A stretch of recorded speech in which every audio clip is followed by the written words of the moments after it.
As time goes by, the way you have sex becomes different, routine, and even dull. And sometimes the spice you need is in a Brooklyn basement. My name is Luis Cortez. I'm of Mexican and Panamanian descent. Growing up in New York City, you know, especially in Park Slope. It was fucked up, but there was still enough open-minded things going on where I was exposed to a lot of things. You know, when I reached a certain age, made it really made accessing sex positivity and what it meant a lot easier. Now, as I get further into sex positive lifestyle and I'm exploring polyamory with my partner, we started out swingers. You know, the reformed fuckboy in me is just like, holy shit, there's a way to do this without hurting nobody. And what people don't get is when you hurt other people, you hurt yourself, right? Um, there are situations where I'm not going to be the one to talk about it because I'm a cis hetero dude, and there's some things I just don't get. I may empathize, but I just don't get it. So I was dealing with a lot of guilt around my behavior, and you know, after going through a divorce and the dust is settling, my fiance and I were on the train one day, and I'm just like, um, this is at the beginning of a relationship, and I brought up to her, I was like, hey, have you ever thought about a threesome? So her thought was, I want another woman. And I was like, nah, what about another dude? And she was like, what? And I think that threw her back a little bit, a little twinkle in her eye, and I'm like, yeah, I'm open to that. And that kind of started it. We started out as swingers.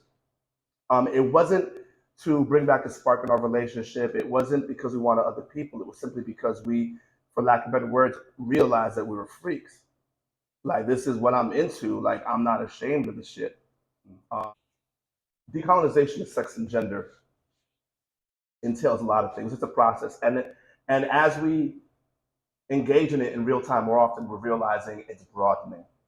When we first started talking about it, it was really just about learning to look at ourselves and each other without the layers of shame,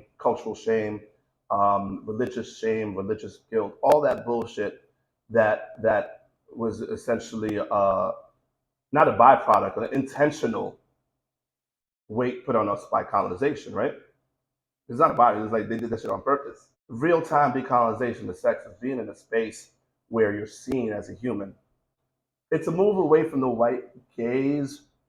It's not that we don't have any white people in our community. We do, what I'm saying, but we're not gonna fucking like pander to you. That's not what we're doing.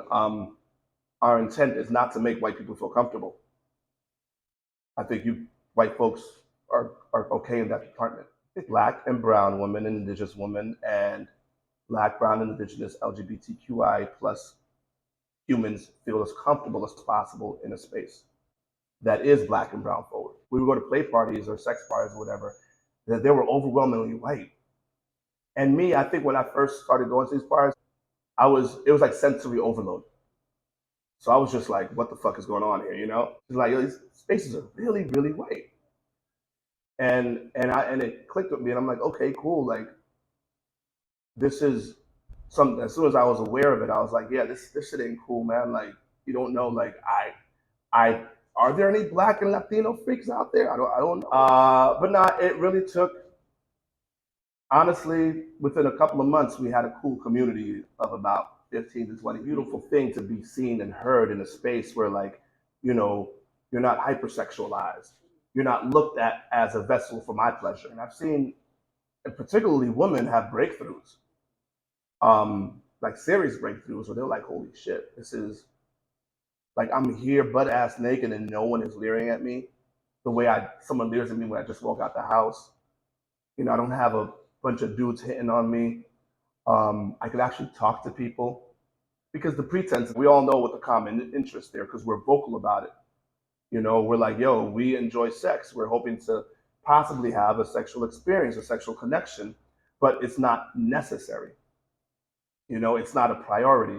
The priority with our events is communication and building community, and building support systems, because when you shed a layer of guilt or shame, right, it's like pulling back the wound, right? The next day, you're gonna have questions, you're gonna have doubts, because in the moment, you could be down for whatever. The next week, you could really go through some real real trauma. So we're learning to offer support systems for that. We have an amazing sister named Dr. Mel. She's a clinical psychologist, and we do an after the party aftercare on Zoom. And we just discuss what people are feeling, men and women, and we're hoping to grow it into a women's group, a men's group, into a non-binary group. They even think about coming into the space.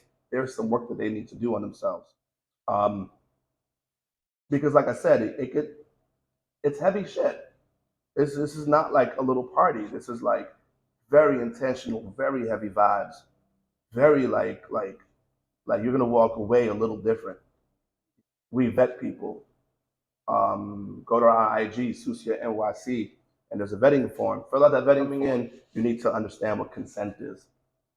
Coming in, you need to understand that learning how to say no is key, because a lot of us don't know how to say no. So how do you establish your healthy boundaries coming into the space? In the next 5 years, Sucia is able to develop a high standard for Black and brown people across the board at these play parties, because I think we got into the game a few years before everyone got onto it, and I think it's cool. I just think that men, especially parties that are men-centered or run by men, don't do the work to make sure it's safe. And can you create community and make some money? There's nothing wrong with that. So we're hoping to really raise the standards, man.